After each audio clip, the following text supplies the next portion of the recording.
Welcome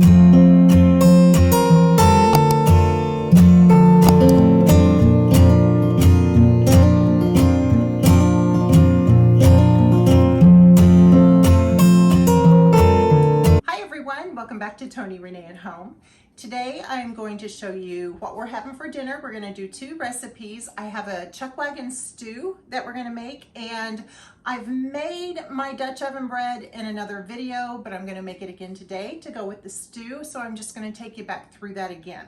And then in another video, because I want to keep the desserts separate, I'm going to do a Bavarian brownie, but again, that will be a different video. But right now I need to get this bread rising in the oven on my bread proofing setting on my oven. So let's get started on that. This is a really, really simple recipe. Just takes all-purpose flour, yeast, water, and salt. Now, because yeast loves sugar and it loves starch, you do not have to add these two things, but I have added them in my recipe. I think the sugar gives it a little bit more flavor, but these are potato flakes, like the Idaho potato flakes. And I'm gonna add a little bit of these. I don't measure, I just toss them in, but I want you to get to the point where you don't measure either. I want you to learn how to cook just from your heart and I know that sounds corny, but literally, that's pretty much how I cook. So 1.5 cups of water. You can use a packet of yeast. I buy my yeast in bulk. So that is 2.5 teaspoons.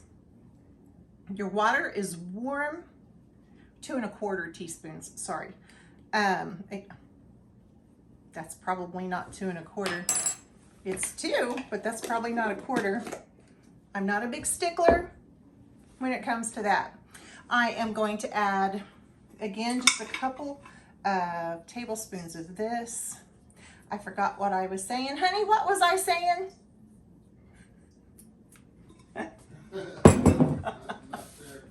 Story of my life. I chase rabbits, he says.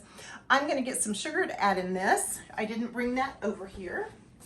And again, I'm not measuring this, but because the yeast loves sugar, I'm just putting a little bit in there. And I'm just going to use my hands to mix it up. I think I was talking about not measuring and the addition. I think adding the sugar gives it, I don't know, I just think it gives it a better flavor. And the fact that the yeast loves the sugar just helps it bloom better. So I'm just doing this until I can, this is why I like using my hand, because I can tell when that sugar and the yeast are dissolved in this warm water. Your water needs to be warm. If it's too hot, it'll kill your yeast. And if it's too cold, it won't work right. So about 105 to 110 degrees is what you want it. I did, for your sake, I just do warm tap water. I just check it with my hand. I know about what that feels like now because I've made it enough. I've made bread enough times. I know what that feels like. And mine was 109 degrees when I started this. Okay, it's a cool day, so I had to get started because it'll cool off really fast. Okay, I'm gonna let this just sit. It's just water, yeast, sugar. We're not adding our flour yet. I'm just gonna let this sit here for a little bit, for about 5 minutes, and let this bloom. It'll start forming bubbles on the top. You can see the yeast is working, and then we'll add our flour.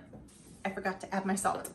I don't measure that either. It's a teaspoon, and I'll have the recipe in the description. It's a teaspoon of salt, maybe 1.5 teaspoons, because sometimes I think a teaspoon of salt, it's still kind of bland. That was already starting to work, because when I stuck my fingers in there, it was pretty thick on the bottom. Okay, now, the only thing we have to do when we come back is add our flour and let it rise. Okay, see you in 5. This is what the yeast looks like in the water. I said bloom a while ago, and this is what that is. Blooming is activating the yeast. The yeast is coming alive. It's blooming. And this is what it looks like. You can see like a second circle inside the water on the outside, and then the yeast is blooming on the inside. So that's blooming. Playing a little music there. That's blooming. When you hear someone say, let the yeast bloom, that's what it means. And I wait about 5 minutes. Now we're gonna add the flour. All right, the last thing we do is add 3 1/4 cups of flour. I do not spoon my flour into my measuring cup. I only did that in home ec in high school when the teacher was looking. There's 1.5 cups, 2 cups, 2.5, 3 1/4. I know that bread and baking is supposed to be a science. Adam and I were just talking about this earlier. Actually, we weren't talking about it. I was talking about it. It isn't to me. Sorry to anybody out there that thinks it is. I'm not putting you down. It just isn't to me. This is going to be a sticky, shaggy dough. And when you hear someone say shaggy when you're talking about bread dough, it just means that it's not going to look soft and smooth and satiny like a loaf dough would look. See how that is just, well, shaggy.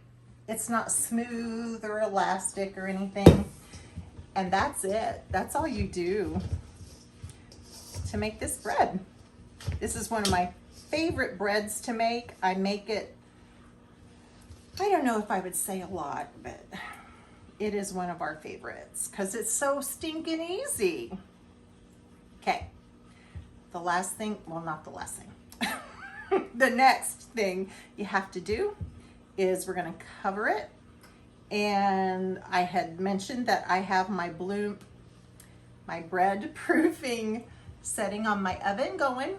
If you don't have a bread proofing setting, what I used to do was turn my oven on the lowest setting it would go to get it warmed up and just let it go through the preheat, or just leave it that way for 3 to 5 minutes and then turn my oven off. That warms up the oven enough that this can sit in there free of a draft and rise. So I'm gonna get my fingers washed up.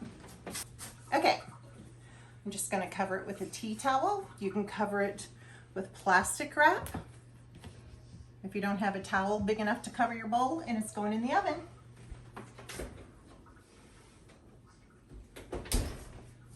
I'm gonna let that rise in there for 2 to 3 hours. This is a long rising bread, so I usually start it earlier of a morning or early afternoon. And we wait. My bread still has about another 30 minutes to finish rising, but actually, we could call it done right now. That looks really good in there. I've got my oven heating to 450, and the Dutch oven with the lid on it is in the oven. We are going to let this come up to 450 with the Dutch oven and the lid in the oven. And then after it comes up to 450, we're gonna leave it in there for another 20 minutes before we put our bread in it.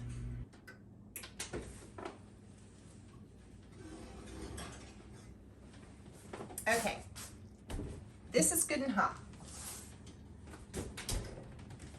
We let this heat up with the oven and then left it in there an extra 20 minutes.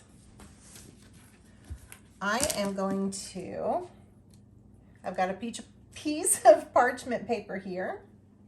I'm gonna scooch this out of the way a little bit. Pull a bit of flour here and grab my dough.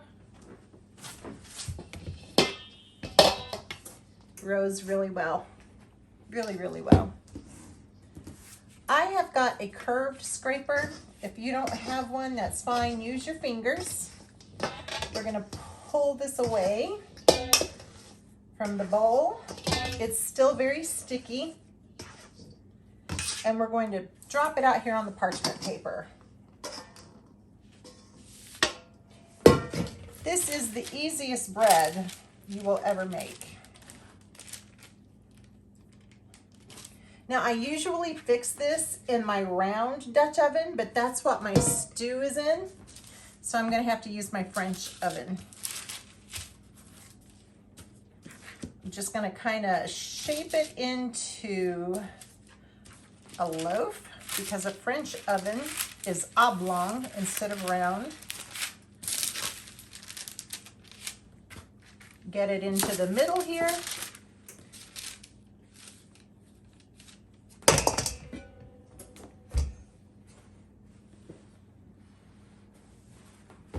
And pick it all up, and it goes in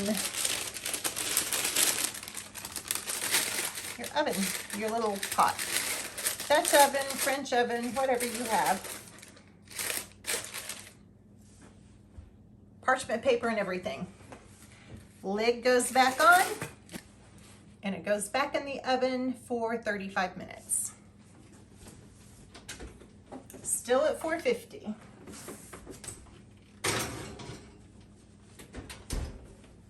See you then. Okay.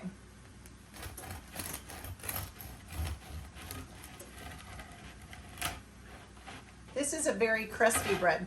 You can score the top of this if you want to. I don't. Sometimes I do, most of the time I don't. It's just an extra step. Oh, that smells so good. Oopsie. Can you see the steam? If nothing else is good, this will be.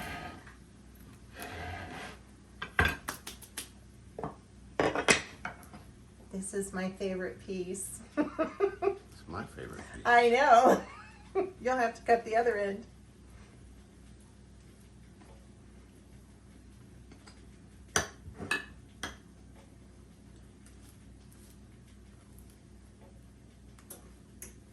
Okay.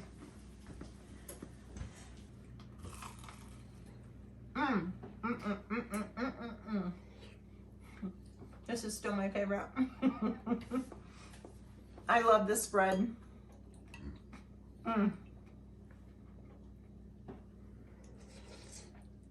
This bread is so good. Okay, y'all. We're gonna eat our dinner. There's about 8.5 minutes left on the brownies, but that's a different video. I hope you enjoyed this. Give it a thumbs up if you did. Be sure and subscribe. I've got a bunch of recipes coming up.